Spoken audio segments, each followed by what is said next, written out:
Warning: our YouTube channel and its videos may contain scenes, language, and content that may not be appropriate for all audiences.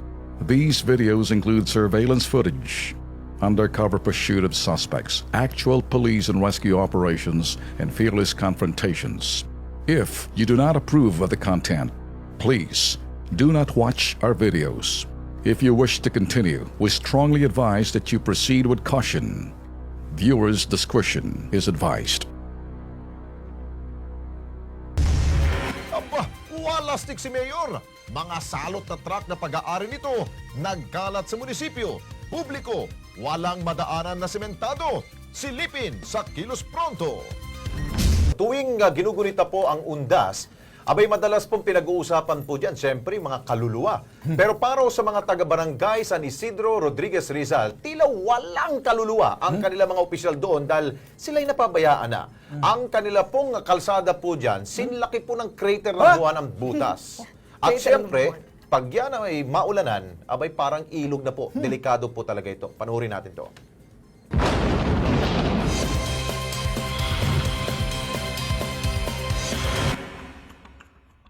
Sa litrato na ipinadala sa Kilos Pronto ng mga residente, makikita ang malalalim na uka at bitak sa ilang parte ng kalsada. Dahil daw ito sa mga dumaraang mga truck na naghahakot ng mga batot buhangin mula sa quarrying operation sa kanilang lugar at isa raw sa mga kumpanya ay pagmamay-ari daw ni Mayor Ilyong Hernandez.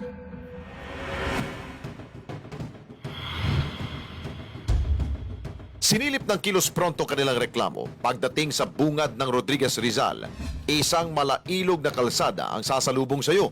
Ang mga motorista na dumadaan sa lugar talaga namang hirap na.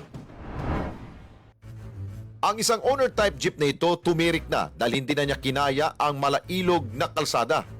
Ang ibang mga motorista sa gilid na dumadaan para hindi na sila maperwisyo. Ang isang truck na napadaan sa lugar, hinila na lamang ang owner-type jeep para maalis sa pagkabalahaw. Siguro, sa drainage yan, tracking. Ganun, dahil maka-overload na yung mga dumadaan. Ganun, sa mga quarry, sa landfill. Dahil sa maputik at baku-bakong daan, maging ang kita raw ng mga bumibiyaheng jeep at tricycle, apektado na rin. Sir, kulang na aksyon. Aksyon ng gobyerno. Kasi lagi pa. Parang gano'n na rin, kaso nakakaano lang sa pasada kasi hindi masyadong lubak-lubak na eh. So, alam ko, yung iba dyan kay Mayor eh. Pero yung iba, hindi ko na alam. Sa sira-sira na kalsada dito dahil sa malalaking sasakyan na dumadaan dito araw-araw. Sirap ang biyahe namin dito. Lalim na yung mga butas-butas sa kalsada. Sinilip din ng Kilos Pronto team ang quarrying site sa barangay San Isidro. Sa bungad pa lamang ng daan, mga naglalaki ang mga truck na ang nakaparada. Walang tigil ang mga bulldozer sa paghuhukay ng mga batot buhangin. Dahil sa tuloy-tuloy na operasyon ng mga quarrying company, kitang-kita sa paligid ang mga naging negatibong epekto nito sa kanilang kalikasan. Ayon sa Section 7.1 ng Republic Act 7942 o Philippine Environmental Law, malinaw na nakasaad na kailangan ayusin ang isang lugar na naapektuhan ng minahan o ng quarrying. Kapag hindi ito nagawa ng isang quarrying company, maaari silang ipasara o suspindihin ang kanilang lisensya ng Department of Environment and Natural Resources o DENR. Nako, akala ko ba tuwing araw ho ng patay, di ba pinag-uusapan ng mga libingan eh. Dito, parang libingan na yun dun eh. Ang lalim ng mga hukay. Parang buwan, no? Oo. Crater Pero talaga ng ito buwan. ang Kilos Pronto po, sinubukan ho namin tawagan po ang pansin ng mayor dahil binabanggit daw ng mga residente, ang pagmamay-ari daw ho ng quarrying site na yan ay si Mayor Ilyong Hernandez. Tinatawagan ho namin ang kanilang pong telepono pero hindi ho kami sinasagot. Pukaw na dyan! Mayor! Ano? Pukaw na! Kanina ka pa, pukaw na mo, Mayor! Ibig sabihin, gising na, natutulog ka sa pansitan, ayaw mo makipag-usap. Naku, Mariosep naman to. Alam kong isang alam ni Mayor. Pero nakausap namin ang opisina ho ni Governor ba? Ni Governor? Si Governor po ng Rizal.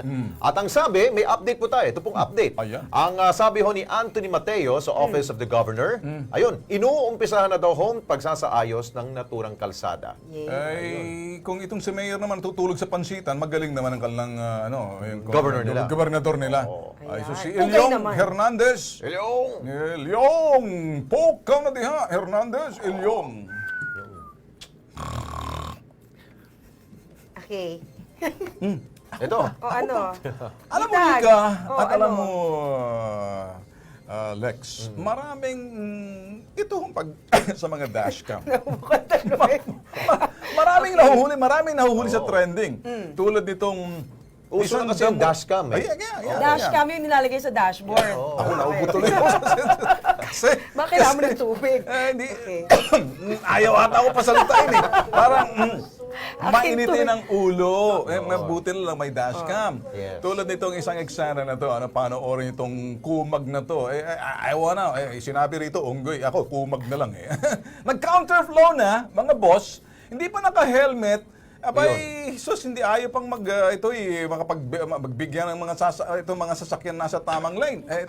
Itong gunggong na to, sus, Mariosep, kung anong tatawag. Panoorin niyo na lang. Sige. nag-dirty Ito, finger. ano, Nag-dirty finger. ay, kung ako yan, babaliin kong daliri mo, kid. Hindi po obra sa akin yan. Binabaan siya ng driver nung kanya kaharap na sasakyan. Oh. Anong ginawa? Ayun, napalunok si Mokong. Dahil nakita niya, mala Shaquille O'Neal doon yung laki. Ha? Kaya takot siya. Ay, nako. Eh mabuti na lamang, tinulungan siya ng nanay niya. Tingnan mo sa video, tinulungan ng nanay, bumaba yung nanay, sabi ng nanay, huwag mo nang patulan to, anak ko. Sorry Yan, po, yan. sorry. Yan. Excuse me, padaan lang po. O, yun, sabi Ayan, niya. yung nanay niya bumaba. Nay, nako, nay, Sorry pagtanggol po. mo si Totoy. Oo. Nagulat Ayan, lang. nakita niyo, ang laki Yan, oh. yan. Ayan, gusto mo sampalin kita, ayan oh. Yan. Nakikita niya. Nakikita mo ba itong kamay ko? Ngayon. Ayan, sabi niya. Nanay mo na Sorry ngayon. po. Ay, Sorry naku, po. sus, ang sarap talaga manood ng mga ganyan. Buti na lang may manduduro. nanay na sumasalo. Oh, Ang problema, ikaw na nagkamali, ikaw pa yung malakas ang apog. Ito lang ang maganda lesson to learn from. Pag hindi nyo kabisado kung sino yung sakay ng sasakyan, pagkatapos naka-dashcam, naku, sus, Mariosep, inunoti finger nyo, siguraduhin nyo kaya nyong ipagtanggol ang sarili nyo. Kapag hindi, magmumukha kayo pareho ng Mokong na kaninang. Mukha tuloy Kengkoy, Kulukoy at Kumag. KKK. Yes. Kengkoy, Kumag at Kulukoy. K3. Warning na yan, ha? Warning. Basta isipin ninyo, ang kalaban ninyo, laging si Shaquille O'Neal. Ako maliit lang to eh. Oo.